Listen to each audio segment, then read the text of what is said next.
اعوذ باللہ من الشیطان الرجیم بسم اللہ الرحمن الرحیم۔ ناظرین کرام، السلام علیکم ورحمۃ اللہ وبرکاتہ۔ مسائل زندگی میں آپ کا استقبال ہے۔ آج ہمارے اسٹوڈیو میں مہمان ہیں حجت الاسلام جناب مولانا ذوالفقار صاحب مہدی۔ ہم ان کا استقبال کرتے ہیں اور بغیر کسی تاخیر کے آپ کے سوالات کے جوابات ان کے سامنے پیش کرتے ہیں۔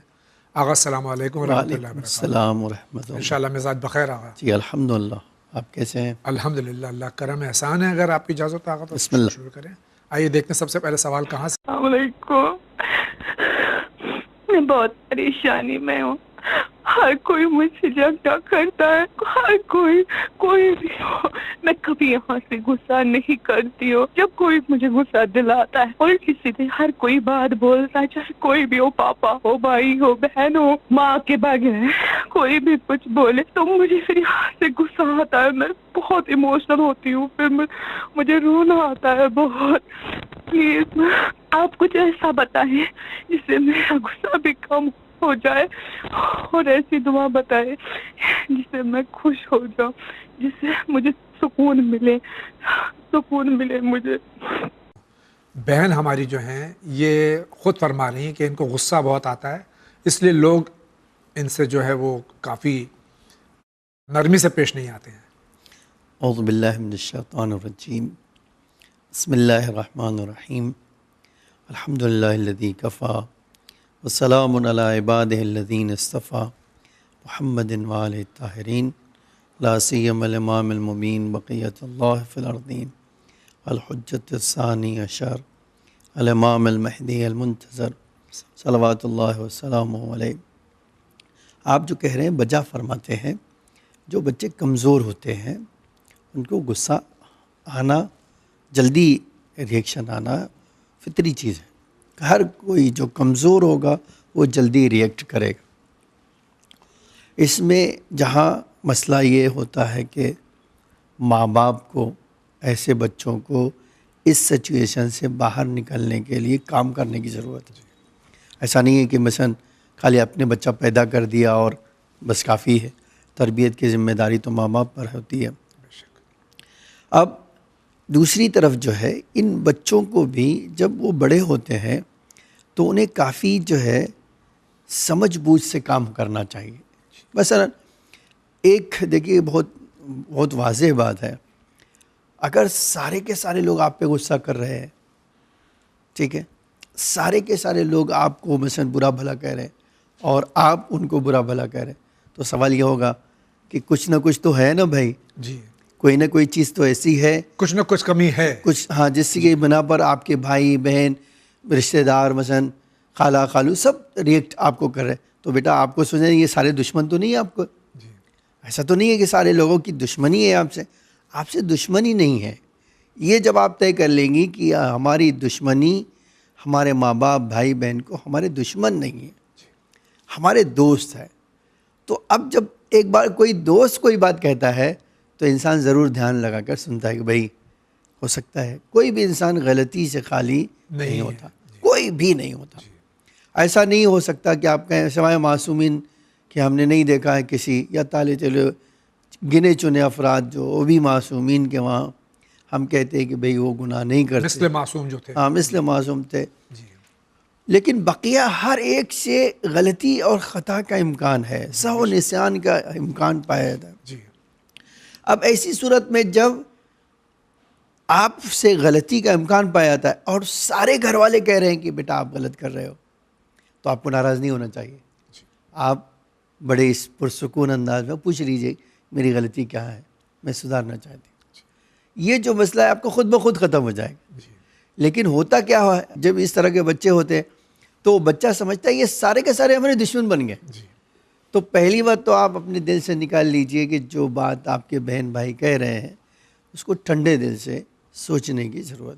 اور اگر آپ کو غصہ آ رہا ہے تو ہماری شریعت کیا کہتی ہے کہ اگر کوئی چیز پہ فوراً ایموشن آپ کو زیادہ آ رہا ہے تو پوزیشن چینج کرو، پوزیشن چینج کرو۔ مثال کھڑے ہو تو بیٹھ جاؤ، اگر مثلا گرمی لگ رہی تو ٹھنڈا پانی پی لو، یا بیٹھے ہو تو لیٹ جاؤ، یا وہ جگہ ہے تو وہاں سے چلے جاؤ، خود بخود آپ کا غصہ کم ہو جائے گا۔ ایک تو بات یہ اس بچی سے کہنا چاہتے تھے ہم کہ بیٹا آپ جب آپ کے ذہن میں یہ بات ہے کہ سارے کے سارے لوگ ہم پر ریئیکٹ کرتے ہیں، ہم کو ٹوکتے ہیں، ہمیں غصہ آتا ہے، اور جب غصہ آتا ہے تو آپ یقیناً ریئیکشن دکھاتے، تو آپ ان کو دشمن نہ سمجھیے، یہ آپ کے دوست ہیں، آپ کے عزیز ہیں، آپ کے چاہنے والے ہیں، آپ سے محبت کرتے ہیں. یہ آپ نے جب طے کر لیا تو کافی حد تک مسئلہ آپ کا کم ہو جائے. انشاءاللہ. دوسری طرف ماں باپ کی بھی ذمہ داری ہے. جو بچے بہت سینسٹیو ہو، ہر ایک کو ایک لاٹھی سے ہانکا نہیں جا سکتا. بے شک جی.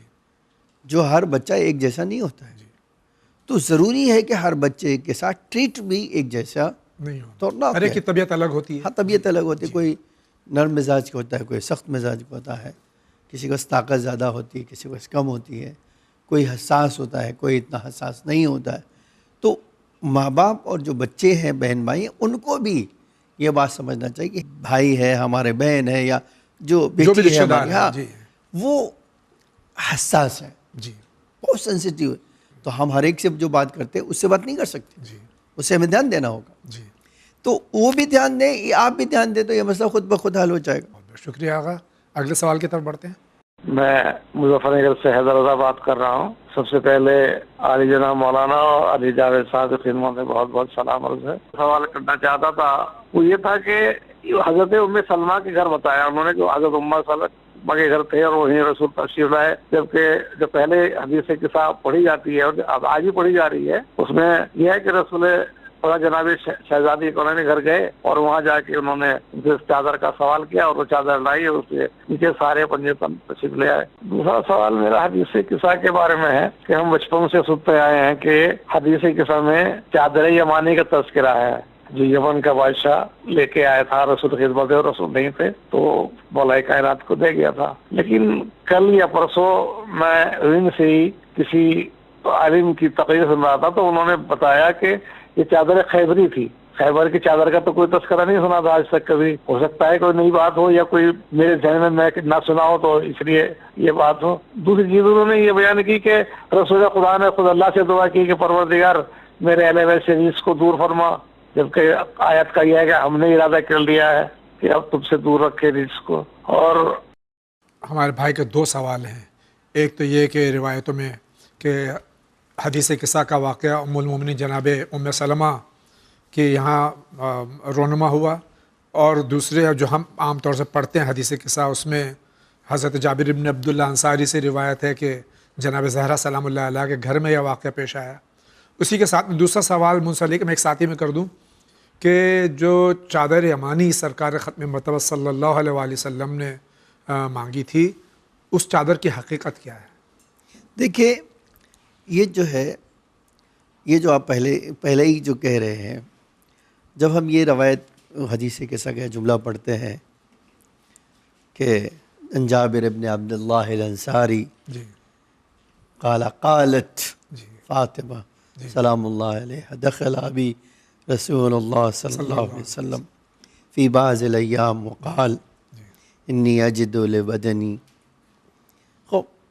تو یہ اس سے تو انی لا اجد فی بدنی ضعفا جی سے مطلب یہ جو پہلے ہی دخل علیہ ابی رسول اللہ، جی تو یہ پہلے بات ثابت ہو جاتی ہے کہ یہ جناب زہرا سلام اللہ علیہ کے کے گھر گھر میں تشریف لائے تھے. ہاں بی بی کے گھر میں آئے. جی ٹھیک ہے.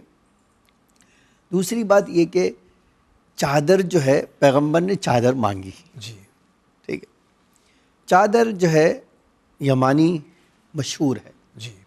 نو ڈاؤٹ کہ یہ اس میں ذکر ہے ہاں قصہ الیمانی. ہاں قصہ یمانی خود جی ہاں. جی تو اس کے مقابل میں اگر کوئی بھی عالم یا ذاکر جو ہے اگر پڑھتا ہے کہ بھائی ایسا ہے، تو تاریخ میں ہو سکتا ہے، جی تاریخ میں اختلاف ہو سکتا ہے، جی لیکن جو مشہور ہے جی وہ قصائل یمانی ہے. ہے. جی ٹھیک ہے.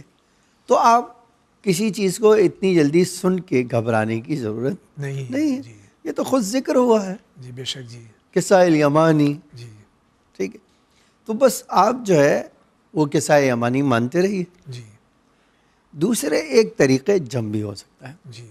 انہوں نے جو ابھی سوال کرنے والے تیسرا بزرگ سوال تھا جو بزرگ ہمارے نے سوال کیا، انہوں نے کہا کہ میں نے یہ سنا تھا کہ کوئی آدمی لایا تھا جی اور وہاں سے رسول اللہ کو گفٹ کرنے کے لیے، لیکن رسول اللہ نہیں تھے۔ یہ جو ہے یہ بھی ہو سکتا ہے کہ وہ آنے والا خیبر سے ہو، جی اور خیبر سے رہنے والا کہیں اور کا ہو، جی خیبر میں لائے ہو پہلے، وہاں سے یہ چادر یمانی آئی ہو۔ جی تو خیبر میں تو چادر نہیں بنتی تھی۔ جی اچھا، یہ جو برانڈڈ چیزیں ہوتی تھی، آج بھی ہمارے وہاں شریعت مستحب یہ ہے کہ مثلا کفن میں جی ایک جو ہے چادر دینے کی جو بات ہے اس میں یہ بھی جمانی، ہے۔ جی ہاں، تو یہ برانڈ جو ہے وہ یمن کا ہی مخصوص تھا، جی کہیں اور کا مخصوص نہیں نہیں تھا۔ تھا، جی تو یہ امکان پایا جاتا ہے کہ وہ خیبر میں رہی ہو اور وہاں سے کوئی لا کر دیا ہو، تو دونوں باتیں جمع ہو جاتی ہیں۔ جی خیبر سے اس میں لانے کو، اختلاف ایسا نہیں ہے، خیبر سے بھی لانے لایا ہو اور برد یمانی رہی جی ہو، بے شک، جی یہ بھی ہو سکتا ہے۔ جی تو تاریخ میں اختلاف پایا جاتا ہے، لیکن مشہور وہی برد یمانی ہے، کسائل یمانی ہے۔ جی ٹھیک ہے، یہ ایک بات واضح ہے۔ اور ان کا جو آخری سوال ہے جو اس میں فرما رہے ہیں کہ جو معنی ہیں کہ جو ہم معنی لیتے ہیں کہ رزق کو ان سے دور رکھ، جو یہ فرما انما یرید اللہ جی لیذھب عنکم الرجس اہل البیت جی یطہرکم تطہیرا۔ جی دیکھیے وہ بات تو سچی ہے، لیکن یہ جو انہوں نے مثلا مول صاحب نے پڑھا یا کسی ذاکر سے انہوں نے سنا کہ رسول اللہ نے دعا کی، تو دیکھیے یہ بڑا یہ لطیف نقطہ ہے، اس بات کی طرف اشارہ کرنا چاہتا ہوں کہ کبھی ہمیں خدا کی مرضی پتہ ہوتی ہے، جی ہم جانتے ہیں اللہ کیا چاہتا ہے، تو ہم اپنی اطاعت کو ظاہر کرنے کے لیے وہ بات کہہ دیتے ہیں جو آپ چاہتے ہیں۔ جی تو اس سے کیا ہوتا ہے؟ اللہ چاہتا ہے رزق کو دور کرنا، جی لیکن جب میں اللہ کا رسول جانتا تھا کہ اللہ چاہتا ہے، تو اللہ کے رسول نے اپنی دیکھیے بندگی کو ظاہر کرنے کے لیے خدا سے کہا، اے اللہ تو ہمیں عطا کر دے، جی دینے والا تو وہی ہے۔ بے شک، جی تو یہ جو چیز ہے دونوں میں تضاد نہیں، ٹکراؤ نہیں پایا جاتا ہے جی کہ اللہ کے رسول نے مانگا اور ادھر اللہ نے دیا، تو اس میں حرج کیا ہے میرے بھائی؟ خاص طور سے جب یہ ہم کہتے ہیں کہ اللہ جو ہے، اللہ کی شان بہت بڑی ہے، ٹھیک ہے؟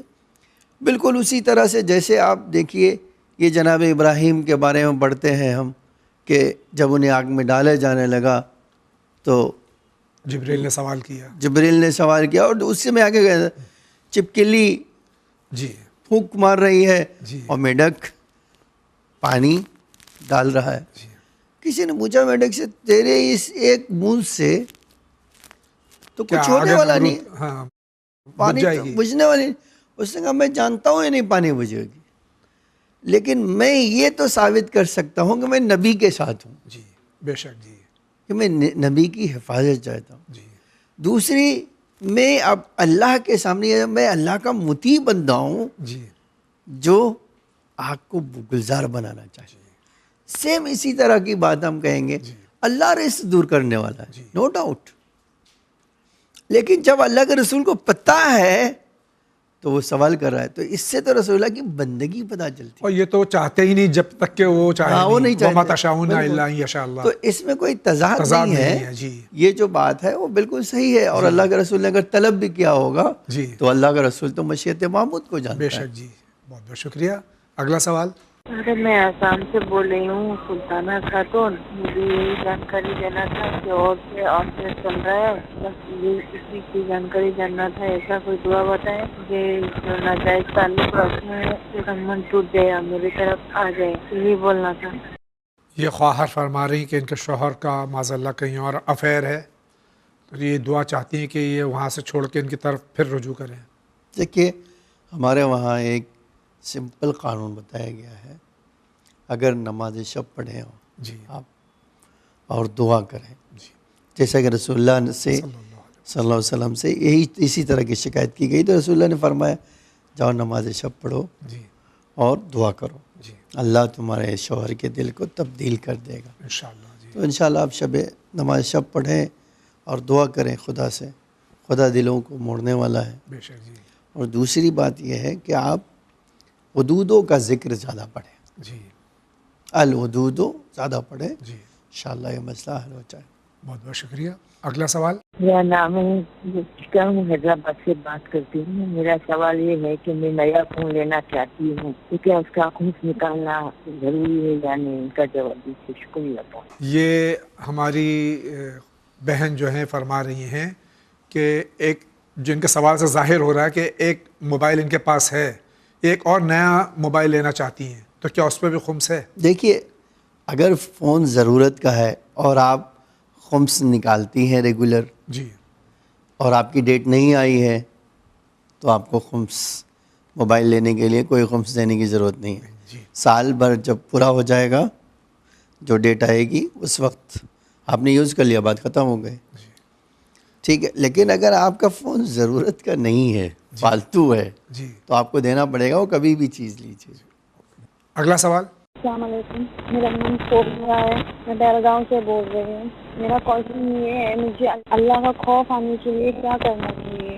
میرے کچھ دماغ میں آتے رہتا ہے, تو مجھے اس کے لیے کوئی قرآن کی آیت بتائیے. اور تیسرا میرا سوال یہ ہے کہ میرے پتی میرے ہونے کے لیے, مجھے محبت کرنے کے لیے, مجھے سمجھنے کے لیے کوئی ایسی قرآن کی آیت بتائیے جس سے میرے پتی مجھے سمجھے, محبت کرے. میرا سوال ذرا جلدی بولیے, میں یہاں نہیں رہتی ہوں, میں میرے سسرال جانے والی ہوں. اس سے پہلے میرے کوشچن کا مجھے جواب دیجیے. شکریہ. خدا حافظ. ہمارے یہاں ہماری زبان چونکہ کوتا ہے تو ہم تقوی کے معنی ایک لفظ میں بیان نہیں کر پاتے ہیں. اللہ سے خوف زدہ ہونا, تو اللہ کو ایسی چیز شے بھی کہنا غلط ہے. اللہ خوف زدہ ہونے والا نہیں, کوئی ایسا معاملہ ہے کہ اللہ سے خوف زدہ ہوا جائے. یہ خوف زدہ ہونا چاہتی ہیں اللہ سے. تو بہت سمپل بات ہے, اپنے گناہوں کو یاد کر لیجیے. جی. آپ کو اندر خوف خود پیدا ہو جائے گا. دیکھیے کوئی بھی آدمی, جی. ہمارا حدیث کا جملہ ہے الانسان والا نفس ہی بصیرہ. جی. انسان سب سے زیادہ اپنے بارے میں جانتا ہے. جی. دوسرے کے بارے میں آپ کچھ نہیں جانتے ہو, لیکن اپنے بارے میں تو جانتے ہیں. بے شک. سمپل طریقہ ہے کہ اگر آپ خوف رہے تو اپنے وجود میں ان کمیوں کو اور گناہوں کو یاد کیجیے. جی. یہ جو ہم جملوں کہتے ہیں ظلم تو نفسی, جی. ظلم تو نفسی کا مطلب کیا ہے؟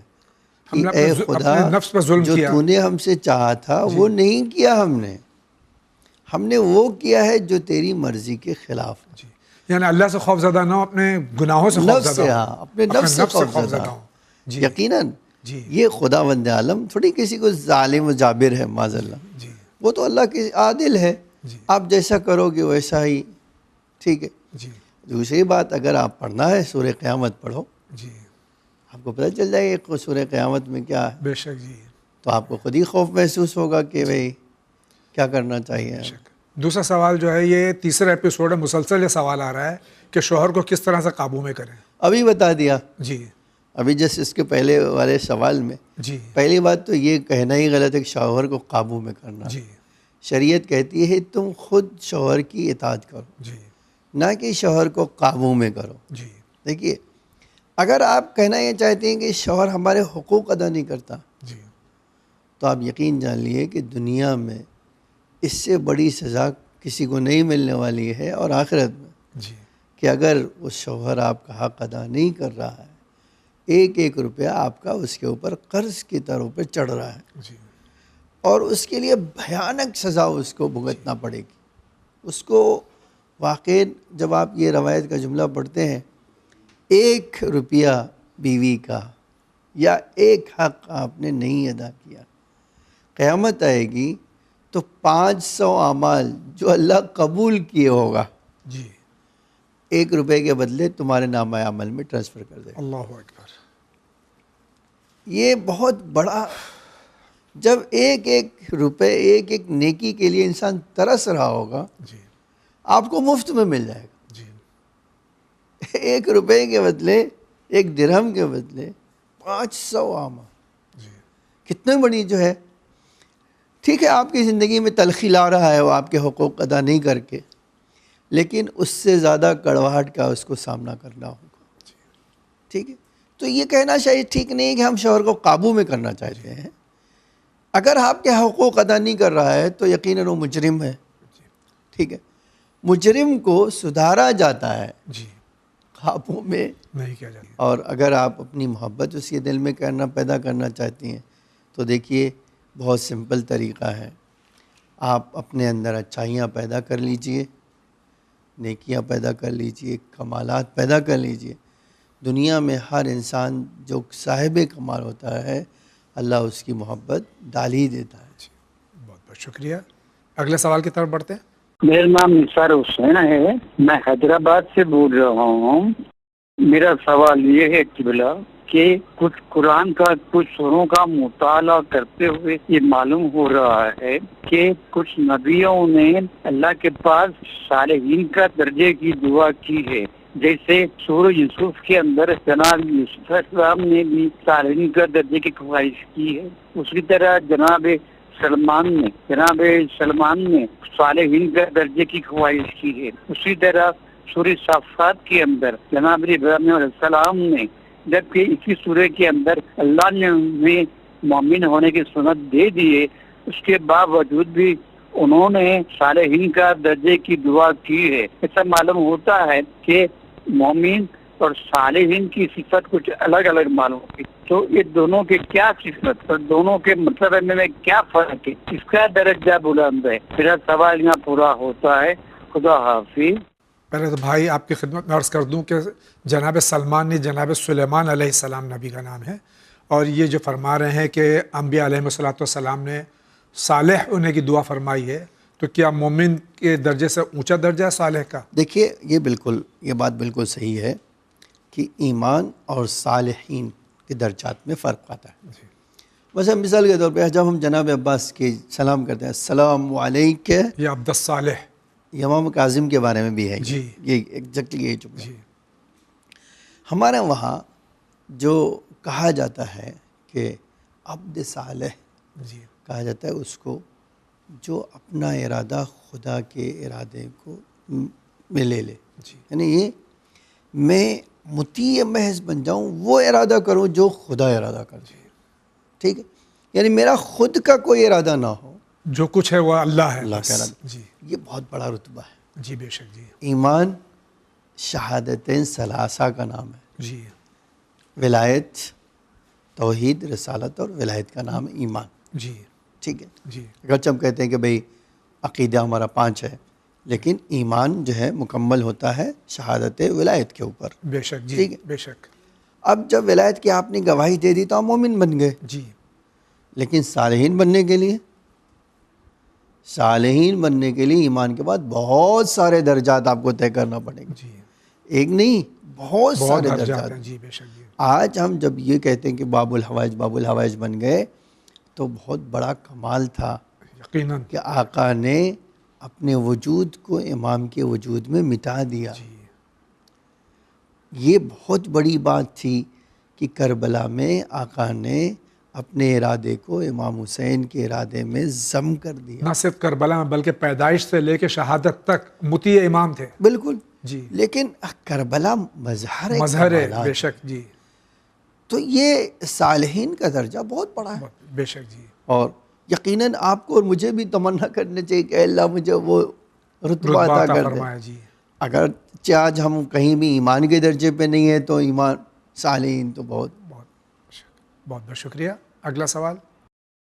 السلام علیکم، میرا نام وسیم حیدر ہے، میں شکارپور سے ہوں، ڈسٹرکٹ بلند شہر. میں خواب کی تعبیر جاننا چاہتا ہوں. میں نے خواب دیکھا ہے مارننگ میں کہ میرے 3 بیٹے ہوئے ہیں معصوم، اور میں نے انہیں قربان کیا اللہ کی راہ میں، کیونکہ بقرعید کا ٹائم آ رہا تھا تو میں نے اپنے بچوں کو قربان کر دیا. تو میں خواب کی تعبیر جاننا چاہتا ہوں اور مجھے اس کا جواب کس طرح سے ملے گا، کیونکہ میں نے تو آپ کا یوٹیوب سے یہ نمبر نکال کے فون کیا ہے. خدا حافظ. السلام علیکم. گو کہ یہاں کئی بار یہ اعلان ہو چکا ہے کہ ہم خواب کی تعبیر بیان نہیں کرتے. یہاں سے خواب کی تعبیر ہر ایک سے لینی بھی نہیں چاہیے. اور آغا آپ کیا فرماتے ہیں اس سلسلے میں؟ دیکھیے، خواب کی تعبیر جو اس طرح پوچھی جاتی ہے، اصلاً وہ کوئی بھی آدمی اس طرح کی تعبیر بتا ہی نہیں سکتا ہے. جی خواب میں بہت سارے شرائط ہوتے ہیں میرے بھائی. خواب ایک جو ہے آپ کی ذہنی اپج بھی ہو سکتا ہے. معصوم کا خواب الگ ہے، ہمارا خواب الگ ہے. جی ہمارے اندر بھی جی خواب جو ہے لاہوتی اور ناسوتی، بے شک. جی وہ بہت فرق کرتا ہے. جی لاہوت سے آپ کی روح جب ٹکرائے گی جی تو خواب آپ کو نظر آتا ہے، جی ٹھیک ہے، اس کی شرائط بتائی گئی ہے۔ جی اسی طرح جو آپ کھانا کھاتے ہیں جی وہ گیس پیدا ہوتی ہے جو آپ کے دماغ میں آتی ہے، اس سے آپ خواب دیکھتے ہیں۔ تو اب یہ جو ہے دونوں چیزوں میں فرق کرنے کے لیے آپ کی کنڈیشن کو پڑھنا پڑتا ہے جی کہ آپ میرے سامنے بیٹھے ہیں، آپ بتائیں گے تو میں سوال کروں گا، انالائز کروں گا، پھر جو قانون بتایا اماموں نے ہمارے اس پہ پرکھوں گا، پھر بتاؤں گا کہ سچا تھا یا جھوٹا تھا۔ جی اب پھر جب یہ ڈیسائیڈ ہو جائے گا کہ سچا تھا یا جھوٹا تھا، تو سچا تھا تو خواب کی تعبیر ملے گی، جی جھوٹا تھا تو کوئی تعبیر ہونے والی نہیں۔ ہم تعبیر یہ کہیں گے، اچھا پیغمبر نے فرمایا کہ کسی کی خواب کو سنو تو کہو گے انشاءاللہ آپ کے لیے اچھا ہی ہوگی۔ انشاءاللہ آپ اگر اللہ کی راہ میں قربانی دیتے ہوئے دیکھ رہے ہیں کہ بھئی میں اپنے بچوں کو قربانی دے رہا ہوں، تو آپ کو انشاءاللہ اللہ آپ کو ایک کامیابی عطا کرے گا۔ انشاءاللہ۔ بہت بہت شکریہ۔ اگلا سوال۔ السلام علیکم، میرا نام سید ریاض حسین جعفری، میں ناخوش شہر سے بول رہا ہوں۔ جاوید بھائی مولانا صاحب ماشاء اللہ وین چینل کو اللہ سلامت رکھیے، بہت بہترین سوال کے جوابات عنایت فرماتے ہیں، مومنین کو فائدہ پہنچتا ہے۔ ایک سوال ہے کہ کیا اسلام کا وجود ہمارے نبی کریم حضرت محمد مصطفیٰ صلی اللہ علیہ وآلہ وسلم کے زمانے سے ہے یا پھر حضرت آدم علیہ السلام سے؟ سوال کی وجہ صرف اس لیے کہ زمانے میں اسلام کو صرف 1400 سالہ سمجھا ہے اور دوسرے دین والے بھی اپنے دھرم مذہب کو 1400 سالہ اسلام سے پہلے بتاتے ہیں۔ اس کا جواب عنایت فرمائے، شکریہ، خدا حافظ۔ یہ کہاں تک نہیں دیکھیے، یہ تو خود قرآن میں اللہ نے اعلان کیا ہے کہ ہم نے ما ارسلنا رسولا، ہم نے کسی بھی نبی کو نہیں بھیجا سوائے یہ کہ اس کو حکم دیا کہ ہماری توحید کا اعلان کرو، ٹھیک ہے۔ تو حقیقت میں یہ جو جملہ کہنا چاہیے کہ دین خدا، دنیا میں اللہ ایک ہی ہے، جی کائنات میں ایک ہی خدا ہے، اس نے ایک ہی دن بھیجا ہے، جی اور اس نے اس دین کو بھیجنے کے لیے جو انبیاء کا سلسلہ جاری کیا، ان سارے نبیوں کا پیغام جو ہے ایک ہی تھا۔ ایک ہی تھا، جی اللہ کے کو ایک مانو جی اور جو ہے نیک کام کرو۔ جی دیکھیے یہ جو ہے امام علی علیہ السلام نے خود جب نہج البلاغہ میں انبیاء کو بھیجنے کا طریقہ بتایا، وَوَاتَرَ عَلَيْهِمْ، ایک کے بعد ایک انبیاء کو بجایا، تو یہ بتایا کہ اللہ نے سارے انبیاء کو بھیجا کہ اس لیے کہ جو ان سے وعدہ لیا ہے اپنی توحید کا، اس توحید پر ان کو آمادہ کرے، لِيَسْتَعَدُّوهُمْ مِيثَاقَ فِطْرَتِهِ، تاکہ انہیں فطرت کی میثاق کے ادائیگی پر آمادہ کر سکے۔ تو یہ سچ بات ہے کہ جتنے انبیاء آئے ہیں وہ سب کے سب ایک ہی دین لے کر آئے۔ آپ الفاظ بدل کے کہہ سکتے ہیں دنیا میں جو بھی جس دین کا تعلق اللہ سے ہے ان سب کا طریقہ اور مذہب ایک ہی ہے۔ بہت بہت شکریہ۔ اگلا سوال۔ السلام علیکم جناب، میں ولایت حسین میسور سے۔ حضور ایک گزارش ہے اور ایک شکایت بھی ہے۔ حضور مولانا محمد علی صاحب نقوی کے مجالس کا سلسلہ شروع ہے، پہلی مجلس میں کچھ کیا ہوا پتہ نہیں ہے، حالانکہ آپ کے یہاں ایسا نہیں ہوتا کہ ابھی 15 منٹ پردہ نشین کو شروع ہونے میں باقی تھے، لیکن ان کی مجلس کاٹ دی گئی، حالانکہ فضائل وغیرہ کا معاملہ رہا لیکن مصائب سننے کو نہیں ملے۔ حالانکہ ہم لوگ سنتے آئے ہیں کہ کتنے بھی فضائل ہوں لیکن مصائب میں مومنین کی آنکھوں سے دو چار اشک نہیں بہتے ہیں تو مومنین کے سکون نہیں ہوتا۔ آپ کے یہاں ایسا نہیں ہوتا، حالانکہ ہمارے یہاں ہادی ٹی وی بھی آتا ہے، ان کے یہاں تو ہم نے کئی ایک بار دیکھا ہے کہ مجلس پونی مجلس چلاتے ہیں، مصائب کے ٹائم پہ وہ روزہ مبارکہ کی وہ زیارت کی طرف رخ موڑ دیتے ہیں، اس میں ہمیں افسوس ہوتا ہے۔ آپ سے مدبانہ گزارش ہے اس طرح کا آئندہ سے ایسا مسئلہ آپ کے یہاں ہونے نہ پائے۔ اور دوسری گزارش ہے کہ آپ لوگ علماء کرام بھی ہمارے بیان کرتے ہیں کہ ان کے خوشی میں خوشی اور مصائب میں مصائب، حالانکہ امام حسن عسکری علیہ السلام کی ولادت میں بھی محمد علی صاحب کی مجلس چل رہی تھی، اور انگریزی میں تو ہفتہ بھر سے امام حسن عسکری علیہ السلام کی فضائل کے 11 بجے جو مجلس انگریزی میں آتی ہے اس میں اب تک سلسلہ جاری ہے۔ میں سمجھتا ہوں ون چینل کے پاس بے شمار کیسٹ ہوں گے اماموں کی ولادت کے سلسلے میں، اگر اس دن بھائی آپ کی شکایت سر آنکھوں پر، لیکن جو پہلا سوال آپ کا ہے وہ مجلس ولادت کے دن وہ مجلس نشر ہوئی تھی، اور یقیناً اتنی بڑی عید کے دن یہ مناسب نہیں سمجھا گیا کہ اس میں مصائب بیان ہو، کیونکہ عید کا دن تھا، اور یقیناً ہم کبھی بھی یہ اس طرح کی کوئی بات نہیں کرتے ہیں کہ مصائب آل محمد علیہ السلام آپ تک نہ پہنچائیں۔ اس دن مناسب نہیں تھا کہ مصائب آپ کے سامنے پیش کیے جائیں، ورنہ عام طور سے یہ نہیں ہوتا ہے یہاں۔ جہاں تک دوسرا سوال آپ کا ہے تو اس کا جواب آغا دیں گے۔ دیکھیے یہ جو بات ہے وہ تو سچ ہے کہ ہم اماموں کی خوشی میں خوش مناتے ہیں اور غم میں غم مناتے ہیں، روایت موجود ہے ہمارے پاس، اس میں تو کوئی چیز ہی نہیں ہے۔ جی تو اس میں آپ کی یہ جو شکایت ہے کہ مجلس تھی، نہیں میرے بھائی شاید مجلس نہیں تھی، آپ کو لگ رہا ہو مجلس، جی وہ محفل رہی ہو، جی پڑھنے کا طریقہ الگ الگ ہوتا ہے۔ دوسری بات یہ بات یاد رکھیں کہ بہت ساری چیزیں جو ہے آپ کو شاید اچھی نہ لگیں، جی لیکن جو مینجمنٹ ہے جی ان کے پاس بھی یہ شیعہ ہے، ان کے پاس بھی عقل ہے، جی ان کے پاس بھی سمجھ ہے، آپ نے مشورہ دیا، انشاءاللہ ایسا انشاءاللہ کریں کریں گے۔ بہت بہت شکریہ۔ اگلے سوال کی طرف جاتے ہیں۔ السلام علیکم، میں روشنارا بیگم بول رہا ہوں، آسام سے بربیٹا ضلع۔ میرے پیٹ میں ہمیشہ درد رہتا ہے، پیٹ میں جلن رہتا ہے، کاٹتا ہے، سوکھتا ہے، بہت پریشانی ہوئے، 20 سال سے بہت پریشانی ہوئے۔ اس کی وجہ سے میں بچے دانی بھی نکال دیا، لیکن کچھ فرق نہیں ہوا۔ میرے کو کچھ حل بتائے، یا دوائی کے بتائے نہ دعا بتائے پلیز۔ السلام علیکم۔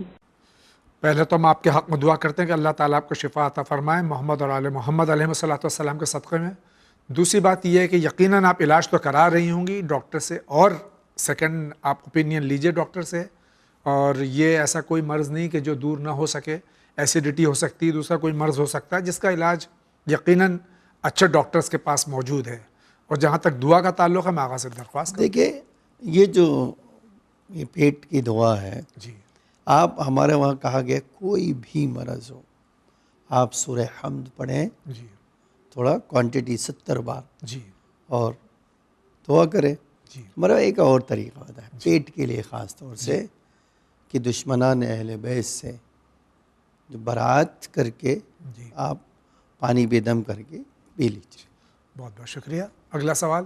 میرا نام علینا خان ہے۔ میں جاننا چاہتی ہوں کہ ایک کنواری لڑکی متا کر سکتی ہے کیا، اور ماں باپ کی اجازت لگے گی؟ دیکھیے کوئی کوانی لڑکی متا نہیں کر سکتی، اور ماں باپ کی اجازت ضروری ہے، جی اس میں کوئی شک و شبہ نہیں ہے، اور کرنا بھی نہیں چاہیے، کیونکہ یہ آپ جذبات میں آ کے کوئی غلط کام کر لیں گے، بعد میں پچھتاوا ہمیشہ کے لیے ہے۔ تو یہ بات یقین جان لیجئے کہ شریعت اسلامی میں متا کنواری لڑکی کے لیے الاؤڈ نہیں کیا گیا۔ بہت بہت شکریہ۔ اگلا سوال۔ السلام علیکم جاوید بھائی، السلام علیکم مولانا صاحب، السلام علیکم۔ میرا آپ حضرات سے سوال یہ ہے کہ مرد کو کون کون سی انگوٹھیاں پہننی چاہیے، کون کون سے مداق پہننے چاہیے، اور جاوید بھائی جو درِ نجف پہنے ہیں، کیا یہ درِ نجف کو پہننے سے زیادہ ثواب ہے؟ اگر ثواب ہے تو یہ کیسے دستیاب ہو سکتی ہے؟ کیا آپ کے یہاں سے مل سکتا ہے یہ والا نگ؟ برائے کرام ہمیں اس کا پتہ بتائیں، گزارش ہے آپ سے۔ اور اس چینل سے لوگ بہت فیضیاب ہو رہے ہیں، ماشاءاللہ بہت اچھا کام کر رہے ہیں آپ لوگ۔ اللہ آپ لوگوں کو ترقی دے، کامیابی دے، اور اس چینل کو اور بلندیوں تک لے جائے۔ آمین ثم آمین۔ انگوٹھیوں کا تو جواب آغا دیں گے، لیکن درِ نجف مجھے ایک مرجع عالی قدر نے نجف اشرف میں عنایت فرمائی تھی، جب سے میرے ہاتھ میں ہے، لیکن اگر آپ اس کے خواستگار ہیں تو میں دینے کے لیے تیار ہوں۔ آپ تشریف لے آئیے، مجھ سے انگوٹھی لے لیجئے، کوئی بڑی بات نہیں ہے۔ بہت بہت شکریہ آپ کا۔ آغا آپ کیا فرماتے ہیں؟ جہاں تک وہ سوال ہے، ہمارے وہاں عقیق کے لیے جی بہت فضیلت ہے، جی دو فیروزہ پہننے کے لیے بھی کہا گیا ہے، جی اور یہ جو درِ نجف ہے اس کے لیے بھی کہا کہ روزی میں جی کی برکت کا سبب ہے۔ جی اگر آپ مزید مطالعہ کرنا چاہتے ہیں تو ہمارے پاس ایک احجار کریمہ نام کی ایک کتاب ہے، جی آپ پڑھ لیجئے، جی کون سے پتھر کیا اثر رکھتے ہیں جی تفصیل سے ذکر کیا ہے، لیکن ہمارا مستحب ہے دائیں ہاتھ میں انگوٹھی پہننا، جی اور عقیق کی انگوٹھی پہننے کی کافی فضیلت بتائیے۔ بہت بہت شکریہ۔ اگلے سوال کی طرف جاتے ہیں۔ السلام علیکم مولانا صاحب اور تمام ون چینل والے کی طرف سے سلام، اور سب کے لیے دعا کرتی ہوں کہ بہترین یہ چینل بنایا ہے کہ بہترین باتیں ناظرین تک پہنچتی ہیں، ہم سب تک پہنچتی ہیں۔ بے حد خوشی ہوئی کہ کافی سماج میں سدھار آ رہا ہے، کافی ہم لوگ کے گھر کے ماحول میں اس کو دیکھ کر اس کی باتوں کو عمل کرنے سے تبدیلی آ رہی ہے، اور ہمیں زندگی جینے کا طریقہ اور سلیقہ اس چینل سے آ رہا ہے۔ خدا اس چینل چلانے والوں کو، اس کی ٹیم والوں کو، اور جتنے بھی ناظرین اس میں کام کر رہے ہیں، جو لوگ اس چینل کی مدد کرتے ہیں، پروردگار ان سب کو جزائے خیر دے، ان سب کے گناہ کبیرہ گناہ صغیرہ کو بخش دے۔ ہم بے حد خوش ہیں اس چینل سے۔ پروردگار جس طرح آپ لوگوں کو یہ چینل چلانے کی خدا نے توفیق عنایت فرمائی ہے کہ ہم لوگوں کو اچھی باتیں معلوم ہوتی ہیں، آپ لوگوں کو یہ توفیق دی ہے کہ ہم سب کو اچھی باتیں پتہ چلے، زندگی جینے کا سلیقہ اور طریقہ آ جائے، اسی طرح پروردگار آپ لوگ دعا کیجیے کہ ہم لوگوں کو سن کر اس پر عمل کرنے کی توفیق عنایت فرمائے۔ خدا حافظ۔ شکریہ، بہت بہت شکریہ۔ اللہ تبارک تعالی بحق محمد و آل محمد علیہ الصلاۃ والسلام تمام مومنین، تمام ناظرین، تمام مسلمین، تمام عالم اسلام کو اپنے حفظ و امان میں رکھے اور ہر طرح کی برائیوں سے بچائے اور دنیا اور آخرت میں سرخرو فرمائے۔ آغا آپ کیا فرماتے ہیں؟ آپ نے دعا کی اور خیر کی، انشاءاللہ آپ ہماری بھی یہی خواہش ہے کہ آپ یہ معاشرہ اچھے راستے کی طرف جائے، اصلاح کی طرف جائے، اور یہ جو مقصد ٹی وی چینل ون کا ہے بنانے کا تھا اور پروگرام کا تھا، وہ یہی ہے۔ اگر وہ حاصل ہو رہا ہے تو ہم اللہ کے شکر گزار ہیں، بے شک اور مزید توفیق کے خواہش سوال ہی ہے، اور انشاءاللہ آپ بھی دعا کریں اور پوری قوم کو دامے درمے سخنے اس میں حصہ لینا چاہیے، جی اور انشاءاللہ اس کو اور کامیاب بنانا چاہیے۔ بہت بہت شکریہ آغا، آگے بڑھتے ہیں۔ السلام علیکم، رتنا گری، کوکنی، عثمان واڑی، محمد علی خان۔ سر جی، پریشانی میں کیا کرنا چاہیے؟ نماز روزہ سب کچھ کرتے ہیں، پریشانی ہٹتی نہیں اپنے اوپر سے، کوئی نہ کوئی مصیبت آتی رہتی ہے، جدھر بھی کام کرنے کو سوچو کچھ بھی کوئی نہ کوئی پریشانی آتی ہے، ہمیشہ پریشانی گھیرے رہتی ہے اپنے کو۔ سب سے پہلے تو پریشانی میں جب آپ سوال کریں تو اپنے ٹیلی ویژن کو بند کر دیں یا میوٹ کر دیں، پیچھے کے ڈسٹربنس کو ختم کر دیں، تاکہ آپ جو سوال کریں وہ اچھی طرح سے ہم سن سکیں اور علماء کی خدمت پیش کر سکیں۔ بہرحال جو سمجھ میں میری آیا، کیونکہ 4-5 آوازیں آ رہی تھیں، ٹیلی ویژن کی بھی تھی، شاید بچے کی بھی تھی اور آپ کی بھی تھی، تو جو میری سمجھ میں آیا سوال یہ کہ پریشانیاں بہت ہے بہن کو، اس کو دور کرنے کے لیے کوئی وظیفہ دیکھیے، ہمارا وہاں سب سے بہتر طریقہ جو ہے، اگر کسی کو وہاں پریشانی لگاتار آ رہی ہے تو اس کا کام استغفار کرنا، اور کثرت سے استغفار کرنا۔ یہ قرآنی فارمولہ ہے، استغفروا ربکم استغفارا۔ کہتے کیا ہوگا؟ نتیجہ بھی قرآنی نے اعلان کیا ہے، کہتے اللہ کہہ رہے ہیں کہ خوب استغفار کرو، اگر تم استغفار کرو گی تو آل اولاد میں اللہ برکت دے دے گا، آل اولاد اور مال میں برکت ہوگی، تو خود مشکلات حل ہو جائے گی آپ کی۔ بے شک جی۔ تو آپ ایک تو گناہ چھوڑیے، دوسرے خوب استغفار کیجیے۔ بہت بہت شکریہ۔ اگلا سوال۔ میں امروہہ سے بول رہا ہوں، امروہہ سے۔ مجھے یہ جاننا ہے کہ ہم لوگ جو خمس نکالتے ہیں وہ کتنے پیسے نکالتے ہیں اور کتنے پر جائز ہے، میرے بتا دیں۔ خمس تمام لوگوں کے اوپر ہے، جی، اور جن کے پاس بچت ہے جی، ان کو جو ہے اپنے سال بھر کا خرچ نکالنے کے بعد ایک تاریخ معین کر لیں، اس دن جو آپ کے پاس بچت ہوگی اس کا 5واں حصہ جی، خمس میں دینا ہوگا۔ جی، خمس کے 2 حصے ہوتے ہیں، ایک آل رسول کے لیے اور ایک امام کے لیے۔ جی، آل رسول میں سادات فقراء، مسکین اور ابن سبیل کو دینا ہوگا، اور دوسری طرف جو ہے جو امام کا حق ہے وہ ان کے جس کی تقلید کرتے ہیں ان کے مرجع کو آپ پہنچائیں یا ان کے وکیل کو آپ دے دیں، یا جن کے پاس اجازہ ہے وہ ان مہاراجہ کرام کا وہ ان تک استعمال پہنچا کر دیں۔ سکتے ہیں۔ بہت بہت شکریہ۔ اگلا سوال۔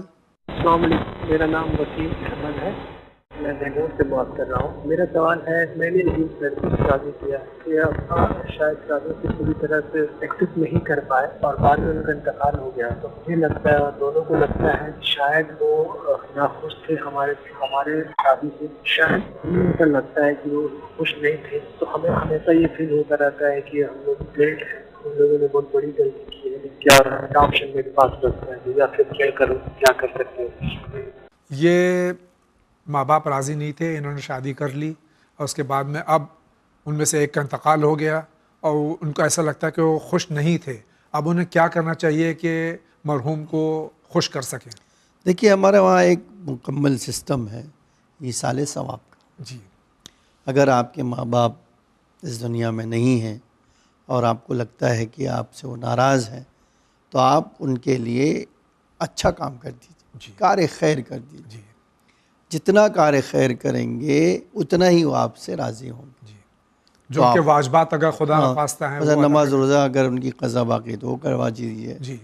کوئی واجب حق ان کے اوپر ہے وہ دے دیجیے, نہیں ہے تو آپ ان کے نام سے چیریٹی کر لیجئے. جی. جتنی چیریٹی کریں گے, جتنا اچھا کام کریں گے اتنا ہی وہ آپ سے راضی ہوں گے.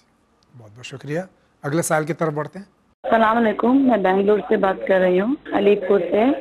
مجھے 4 لڑکیاں ہیں, لڑکی کی تمنا ہے. تو عمل کرنے سے کچھ لوگ بتا رہے ہیں کہ عمل کرنے سے لڑکا ہوتا ہے بول کے, قرآن میں ہے بول کے. کیا وہ عمل کرنے سے لڑکا ہوتا ہے یا نہیں, یہ جاننا ہے. پھر ایک بار میں گزارش کروں گا, ہاتھ جوڑ کے گزارش کروں گا کہ جب آپ کا ٹیلی فون لگ جائے برائے مہربانی اپنے ٹی وی کو میوٹ کر دیجئے, پیچھے کے ڈسٹربنس کو ختم کر دیجئے تاکہ آپ کا صحیح طور سے سوال میری سمجھ میں آ سکے اور میں علماء کی خدمت میں. بسا اوقات ایسا ہوا ہے کہ آواز پیچھے ڈسٹربنس زیادہ ہے, سوال آپ کا کچھ ہے, میری سمجھ میں کچھ آیا اور یہاں جواب کچھ ملا, پھر آپ لوگوں کو شکایت ہو جاتی ہے.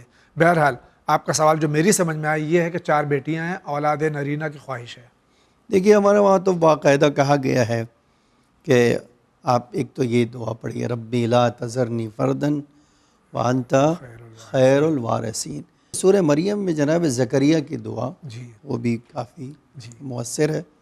ایک یہ, دوسری بات یہ کہ اگر آپ حاملہ ہیں تو 4تھا مہینہ جب لگ جائے, 3 مہینہ مکمل ہو جائے, تو ہر جمعے کو ایک سیب پر سورہ یوسف پڑھیے اور حاملہ عورت کو کھلا دیجئے. مجرب ہے کہ بیٹا پیدا ہوگا انشاءاللہ. بہت بہت شکریہ. اگلا سوال. میں دہلی سے نقوی بات کر رہا ہوں. مولانا صاحب اور بھائی جاوید صاحب السلام علیکم.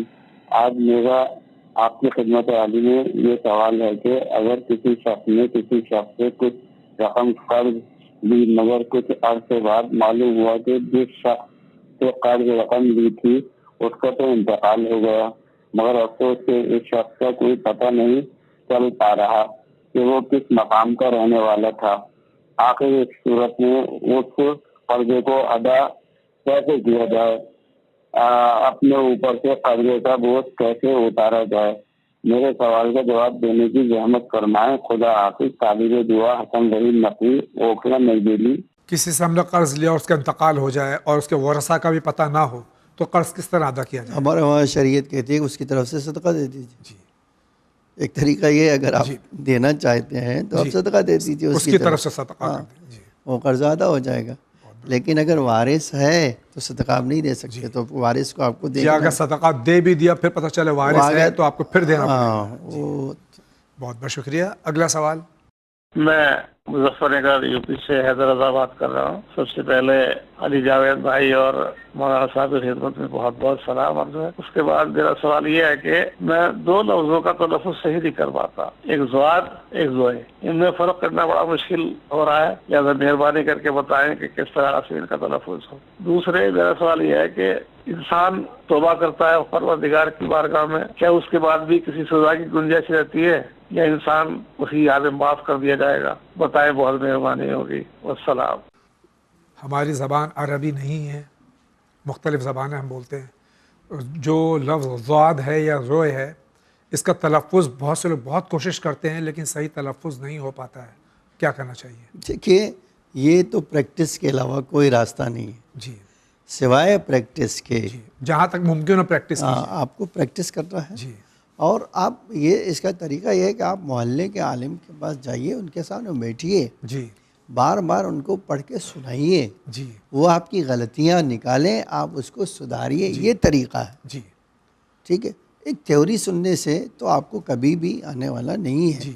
اسی لیے جو لوگ اس وادی میں ہیں ترتیل و تجوید اور یہ, وہ کہتے ہیں ہم ایک ایک سورہ چوتھی طرف پڑھنا چاہتے تھے، ہزار بار سنتے ہیں، جی کیسٹیں گھس جاتی ہے، جی اتنا سنتے ہیں، اس کے بعد ہمارے پاس طاقت ہوتی ہے کیا کہ ہم اس کو اچھی طرح سے پڑھ سکیں. اس کے باوجود بھی اگر نہیں ہو سکتا تو پھر اللہ معاف کرنے وہ تو پھر اللہ جناب پیغمبر کی جو ہے حدیث موجود بلال کا جو ہے، شین جو ہے اللہ کے نزدیک جو ہے شین ہے، تو کوئی مسئلہ نہیں ہے وہ. دوسرا جو سوال ہمارے بھائی کا ہے وہ گناہوں کی تلافی کے سلسلے میں ہے. دیکھیے یہ جو بات ہے کہ ایک بار گناہ سے معافی مانگ لیا، جی ٹھیک ہے، اگر واقعاً آپ تائب ہیں اور اللہ نے معاف کر دیا ہے، آپ کو کوئی سزا نہیں ہوگی. جی یہ اللہ کی رحمت سے بہت دور ہے کہ آپ معافی مانگیں، معاف کر دیا دوبارہ وہ پنشمنٹ کریں. یہ دنیا میں کوئی انسان نہیں کرتا تو اللہ کیسے کرے گا؟ تو اگر واقعی تائب ہیں، اسی لیے کہ التائب حبیب اللہ، ہمارے پاس حدیث موجود ہے، توبہ کر لیا تو آپ اللہ کے محبوب بن گئے. تو مبغوض اور محبوب ایک نہیں ہو سکتا. بے شک جی. جو محبوب ہے وہ مبغوض نہیں ہو سکتا. اور عذاب غضوب کے اوپر، جس پر اللہ کا غضب ہوگا اس پر ہوگا، نہ کہ محبوب پر ہوگا. لیکن یہ ایک بات ہے کہ آپ روز گناہ کرتے ہیں، روز توبہ کرتے ہیں، تو یہ توبہ ہے یا نہیں ہے، یہ خود سوال ہے. اس کو توبہ نہیں کہتے میرے بھائی. بہت بہت شکریہ. اگلا سوال. السلام علیکم، میں شہر بنارس سے بول رہا ہوں. قبلہ میرا یہ سوال ہے کہ خمس جو ہے وہ قرآن سے ثابت ہے کیا، اور خمس رسول خدا اور حضرت علی علیہ السلام نے نکالا تھا، اور خمس میں صرف اور صرف سیدوں کا ہی حق کیوں ہے، اور جو باقی لوگ ہیں ان کو کیوں نہیں اس کا مال تقسیم کیا جاتا ہے؟ کیا سیدوں کی اسٹیٹس کو اٹھانے کی کوشش کی جا رہی ہے، اور جو باقی جو شیعہ حضرات ہیں ان کو فائنینشلی پرابلم نہیں ہوتے ہیں جو آپ لوگ صرف اور صرف سیدوں پر خمس کا پیسہ دیتے ہیں؟ مولانا میرا یہی سوال ہے. وعلیکم السلام. خمس تو 10ویں پارے کے شروع میں ہی ذکر ہے. وَاعْلَمُوا أَنَّمَا اللَّهُ جی مَا غَنِمْتُمْ فَإِنَّ لِلَّهِ وَلِرَسُولِهِ خُمُسُهُ. جی یہ قرآن کے سورہ انفال کی شروع ہوئی. اور خمس کا کوئی مسلمان منکر نہیں ہے، طریقے الگ الگ ہیں. یہ اتفاقی دیکھیے یہ بات عجیب ہے جی کہ ایون اہل سنت بھی جی اس بات کو مانتے ہیں کہ خمس واجب ہے. جی ٹھیک ہے، اس سے انکار نہیں ہے ان کو. جی وہ صرف آ کر یہ کہہ دیتے ہیں کہ بھائی غنیمتم کے معنی الگ لے لیتے ہیں. نہیں، وہ یہ کہتے ہیں خمس مانتے ہیں، جی خمس ہے پانچواں حصہ، یہ بھی مانتے ہیں. جی بس وہ کیا کہتے ہیں غنیمتم کا مطلب جنگ کے زمانے میں. جی مال غنیمت پہ. ہاں، ہم کہتے ہیں غنیمہ کا مطلب ہوتا ہے ہر فائدہ، ہر طرح کا فائدہ. جی ٹھیک ہے، جی تو وہ بھی مانتے ہیں، بس وہ کہتے ہیں کہ وہ جنگ میں ہے. جی اور ہم کہتے ہیں نہیں، جنگ ہو یا نہ ہو، ہر وہ مال جو آپ کی پروفٹ میں آتا ہے. اور ہم نہیں کہتے ہیں بلکہ محمد اور آل محمد ہم کا مطلب یہاں ہم یعنی ہم شیعہ مذہب، ہمارا مذہب یہ کہتا ہے. یعنی ہاں، یعنی میں نہیں، آپ نہیں، یعنی ہم کا مطلب کیا ہے، ہم جعفری پہنچنا چاہیے. ہم جعفری، جی امام صادق علیہ السلام جی جو جعفری مذہب کہلاتا ہے وہ، جی اس کا نظریہ یہ ہے، جی اس کی بنیاد میں یہ ہے. جہاں تک یہ ایک بڑے میرے بھائی تھوڑا سا اور اگر آپ پڑھتے تو اس طرح کا سوال نہیں ہوتا. جی اللہ نے خمس آدھا سادات کو، آدھا امام کو دیا ہے. جی جو امام کو دیا ہے اس میں تمام امام کیا کرتا تھا؟ اپنے اوپر خرچ کرتا تھا؟ نہیں میرے بھائی، تمام مخلوق تمام شیعوں کے اوپر خرچ کرتا تھا. جی پھر دوسری بات آپ یہ بھی جانیے، زکوٰۃ میں سادات کو نہیں ملتا ہے. جی جی آخر زکوٰۃ جو ہے، زکوٰۃ جو ہے جی اس میں سادات کا حق نہیں ہے. جی جی پھر جی وہ تو زکوٰۃ تو سارے رفاہی کام میں خرچ ہوتا ہے. جی تو آپ یہ جو کہہ رہے ہیں وہ غلط. آپ اسلام کے مالی سسٹم کو نہیں جانتے. جی آج امام کے پاس جب جاتا تھا تو آپ دیکھو امام کیا کرتے تھے. آج ہمارے پاس تاریخ موجود ہے، دنیا کے ہر شیعہ جو بھی آتا تھا ان کے پاس مدد کرتے تھے. کوئی کبھی بھی یہ نہیں کہا کہ یہ سید یا غیر سید کی بات ہی نہیں. اللہ نے جناب زہرا کی اولاد کے لیے یہ خاص انتظام کیا کہ وہ فقیر نہ رہیں. ٹھیک ہے، تو آپ کو یہ ماننا چاہیے کہ بی بی کی قربانی، بی بی نے جو اسلام کے لیے قربانی دی ہے یہ ان کے بچوں کا حق بنتا ہے. جی اللہ نے اس حق کو ان کے لیے قرار دیا. جیسے کہ آپ نے فرمایا زکوٰۃ ان پر نہیں لیتے، حرام ہے وہ لیتے. جی زکوٰۃ جو ہے فطرہ اور زکوٰۃ واجب جو ہے میں سادات کو ملتے ہی نہیں ہے. جی بہت بہت شکریہ. اگلا سوال. السلام علیکم، میں کشمیر سے بول رہی ہوں، میرا نام الفت ہے۔ میرا یہ سوال ہے کہ میں آج کل بہت زیادہ بیمار رہتی ہوں اور میرے ماں باپ کی صحت کے لیے پلیز دعا کیجیے گا، التماس سے دعا ہے۔ السلام علیکم۔ ہم اپنی جانب سے آغا سے بھی میں انشاءاللہ فرمائش کروں گا، تمام ناظرین سے بھی گزارش کروں گا، آپ کے لیے، آپ کے والدین کے لیے دعا کریں کہ محمد اور آل محمد علیہ الصلوۃ والسلام کے طفیل میں آپ کو اور آپ کے والدین کو اللہ مکمل صحت عطا فرمائے۔ آغا آپ انشاءاللہ بالکل، ہم بھی آپ کے لیے دعا گو ہیں کہ اللہ امام چہارم کے صدقے میں آپ کو، آپ کی فیملی کے تمام ممبران اور تمام مومنین کو دنیا میں جو بیمار ہیں انہیں شفائے عاجل و کامل عطا فرمائے۔ بہت بہت شکریہ۔ اگلا سوال۔ السلام علیکم جابر بھائی، مولانا صاحب، میرا سوال یہ ہے کہ ولیمہ کرنا واجب ہے یا کیا ہے؟ اور میرا سیکنڈ کویشچن ہے مولانا صاحب سے کہ جو ہم پہلی شادی کرتے ہیں اس پھر دوسری شادی کے لیے پہلی والی بیوی سے پرمیشن لینا چاہیے یا نہیں، اس کا بھی مجھے جواب بتائیے۔ اور میرا لاسٹ اور تیسرا کویشچن ہے کہ سسر کے گھر میں، یعنی بہو کو سسر کے گھر میں سسر کے گھر والے کتنے معلوم دار ہوتے ہیں اور کون کون ہوتے ہیں، اس کا جلد سے جلد جواب بتائیں، ہم آپ کے جواب کا انتظار کرتے رہیں گے۔ السلام۔ یہ ہمارے بھائی کے 3 سوال ہیں جو میری سمجھ میں آئے۔ پہلا سوال ولیمے کے سلسلے میں ہے کہ ولیمہ کیا ہے؟ ولیمہ شادی کے بعد جب دلہن گھر پہ آ جائے تو دعوت مومنین کو دینا مستحب ہے، واجب نہیں ہے۔ یہ پہلے بات ولیمہ کے بارے میں۔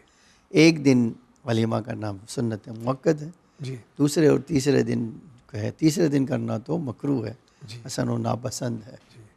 دوسرا سوال جو ہے وہ بھائی کا یہ ہے کہ دوسری شادی کرنے کے لیے کیا پہلی بیوی کی اجازت کی ضرورت ہے؟ دیکھیے، اگر عدالت آپ کر سکتے ہیں جی تو آپ کو کچھ اجازت کی ضرورت نہیں، لیکن اگر آپ عدالت نہیں کر سکتے، کرنا اور جگر ہونا دونوں چیزیں، جی بلکہ آگے بڑھ کے کہہ دوں میں جو ہے عدالت کرنا جوئے شیر لانا، جوئے شیر لانا، جی، اور جگر ہونا، وہی جگر ہوگا تو جوئے شیر لائے گا۔ جی، تیسرا سوال بھائی کا یہ ہے کہ سسر کے گھر میں بہو کے لیے کون محرم ہے اور کون نامحرم ہے؟ دیکھیے، ایک خاوند تو ہے ہی ہے، شوہر کا باپ، شوہر کا دادا، جی، اور شوہر کا نانا، جی، یہ نیچے جتنے بھی چلے جائیں گے وہ سب کے سب محرم ہوتے ہیں، جی، ٹھیک ہے۔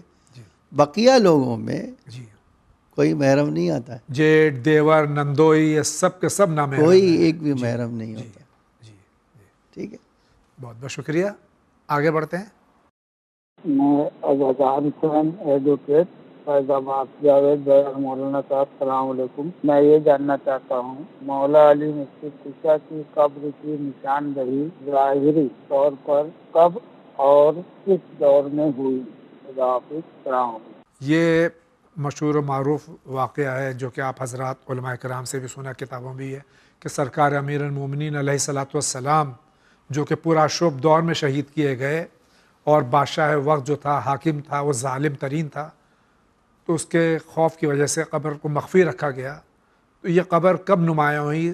نجف اشرف میں۔ زیارتوں میں تو میرے چوتھے امام زیارت کرنے گئے مثال کے طور پہ، ہر امام تشریف لے جاتے تھے، لیکن یہ جو ایک کتاب لکھی گئی ہے فرحت الغری فی تعین قبر امیر المومنین، مشہور واقعہ وہی ہے کہ وہ ہارون، وہ مشہور ہے، لیکن ہمارے پاس مکمل کتاب جو لکھی گئی ہے اس کے بارے میں کہ فرحت الغری فی تعین قبر امیر المومنین ظاہراً سید ابن طاووس کی ہے، ورنہ آپ ابھی جیسے میں نے کہا کہ ہم چوتھے امام خود زیارت کرنے گئے ہیں تو دوسرے اور تیسرے امام نے دفن فرمایا ہے، چوتھے امام زیارت کے لیے تشریف لے گئے ہیں، تو اس سے پتہ ہی چلتا ہے کہ آگے بڑھتے ہیں۔